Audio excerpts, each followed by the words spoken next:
Basketball Talk Pro. First of all, let me explain my absence a little longer than I had expected.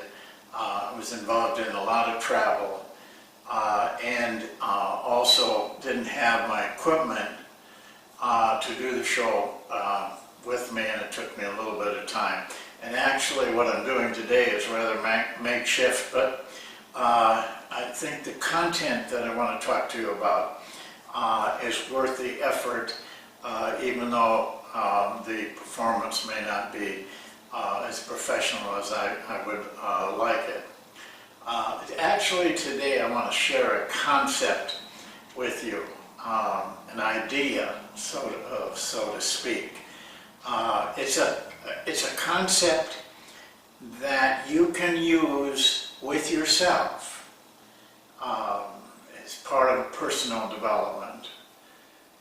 And it's also a concept that you can use with players and with teams. And I have had quite a bit of experience with this through the years, and I've used it a lot. Sometimes I fail, but when I have failed, it has always been my own doing. If you do it earnestly and you do it correctly, you won't fail. You will have the success that you want. But I'm not talking about wins and losses here. I'm talking about what you do as a person and how you treat your players so that you and they have the best chance to succeed. Well, this is based on a book, and in just a little while I'm going to let you see a slide that gives you the name of the book and the author. The name of the book is Psycho Cybernetics, and the author is Maxwell Malts. It's written, I'm pretty sure, in the 1970s. I have the book, but it's in boxes, and I couldn't couldn't bring the book to you. But what I'm going to do now is just back away for about 15 seconds, and we'll put a slide up with the name and the author so that you can copy it down. And remember, you can always pause it to make sure you get it. But I think you should get the name of this book and the author.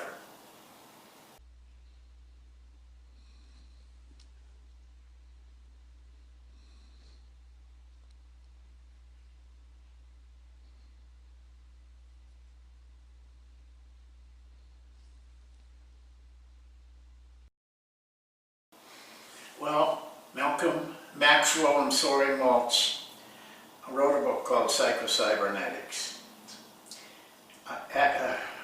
Malts was a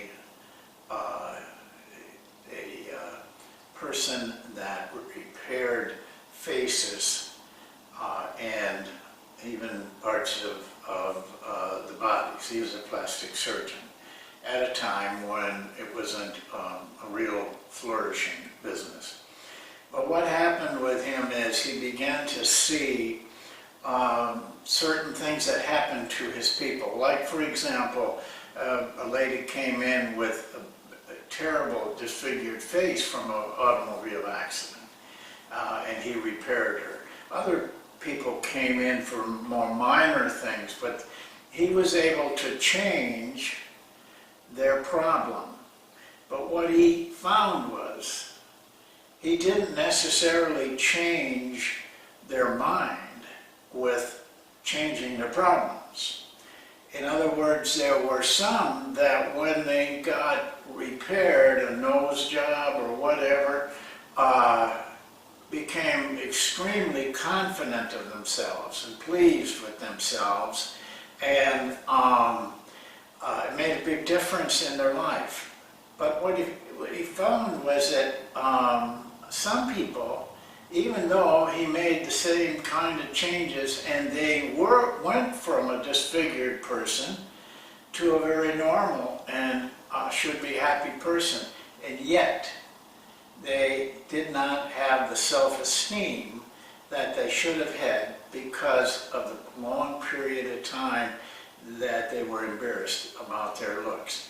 Well, this is just a brief overview. You'd have to read the complete book, which you can get on Amazon, by the way. It was a multi-million-dollar book, sales, when it came out. What he did was he wrote a book on what he had seen and what he believed was a method to help people not only disfigured, but anybody. He based it on a very simple concept. He believed that all of us succeed or fail because of habits. And he found that, and he did a lot of extensive work on this, took him a long time, he found that most people can form any habit that they want, physical, mental, emotional, in 21 days. If they will do it every day for 21 days. At the same time, you can get rid of any negative habit in 21 days. If you, for example, smoking, just as a good example. You want to quit smoking. If you stop smoking for 21 days, you pretty much have formed a habit of not smoking, and you won't, you probably will not continue. There's one thing you have to remember though. The 21 days forms the habit. It doesn't maintain the habit. So not only do you have to form it or get rid of a habit for 21 days, but you must continue to repeat it. And you can, the actual Alcoholics Anonymous, Drugs Anonymous, uses the very same procedure now. Lots of people do. Well, at that time, I read the book, and a lot of us read the book, and most of us utilized it. I can say that from that book I formed habits 35 years ago that I still have today, and I'm still using. Running is one of them that I formed.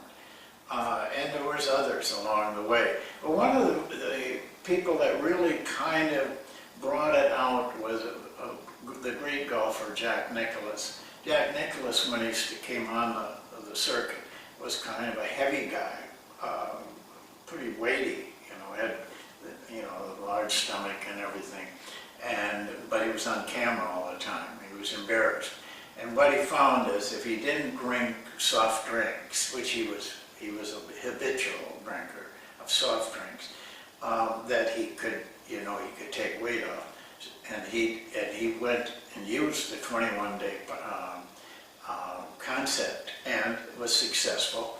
And it wasn't long before you'd see him. He was svelte. I mean, he just looked like a bodybuilder almost, going from a little fat kid to a very well-formed person. It's a very simple thing, but I will warn you, if you decide, say for example, you say, I want to form the habit of studying film every day. Well, if you would start any day. Count your days though, but you can't miss. If you miss, you got to go back to day one and start again. Even if all you do, you say, I'm going to do 30 minutes of film study for the next 21 days, but something comes up and it makes it tough. Well, a lot of people will say, well, I'll catch up tomorrow. Well, you won't. So you got to start all over again. But even if you cut the time, like to 10 minutes, I had to do that a number of times running. For various reasons. One was a minor injury, but at least I did 10 minutes. And so I kept the habit going. You can't take a day off. And that's the key to it. Because what's going to happen to you is if you do 21 days, I don't care what you do, let's go back to film study. And after 21 days, you've done it every day, you've been consistent, you haven't failed one day, what you're going to find is if you do miss a day, you're going to have very big feelings of guilt. And that feeling of guilt will keep you moving forward with your habit, or with the habit that you are trying to get rid of. Well, we've got to apply this to basketball. And what I would tell you, first of all, it's most beneficial for you, the coach. Form your personal development. You know, we've talked about development of yourself as being the critical part of coaching. Form yourself first, but you can do it with your players. It's a little harder on an individual basis because you probably don't have the access to monitor them. If you do though, you'll see they will form a habit that they want to do every day, or one that they don't want to have to do. Either one. Teams even. I'm a firm believer in this. I never give a team more than one day off. And I've been tempted to. And sometimes I've followed the temptation and I've been sorry. Even with the All-Star break in the NBA, that bothered me. And I was right, because when they came back, it was lost. And I've given you the example of doctors that have a weekend off is when they have the most deaths, heart doctors, from their heart operations. Just a day, a day away from it. And so concentrate on your team. Now, with a team, here's what I did. Because I did feel they needed a day off once a week, but during the training camp period, we went every day. And really, I counted the days as 21. We developed the habit of our drills, the habits of our discipline, everything during that 21 days. Then, from then on, we did one day a week at least. We took a day off, but no more than that. And that worked very well through the entire season. Mental practice for your players.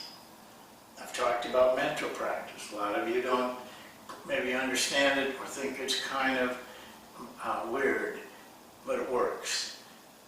That's a very good use of the 21-day principle. Well, I'm sorry that the things around me are a little makeshift, but I think that the idea that this man put into the public, really, back in the 70s, is such a strong asset to you if you use it correctly.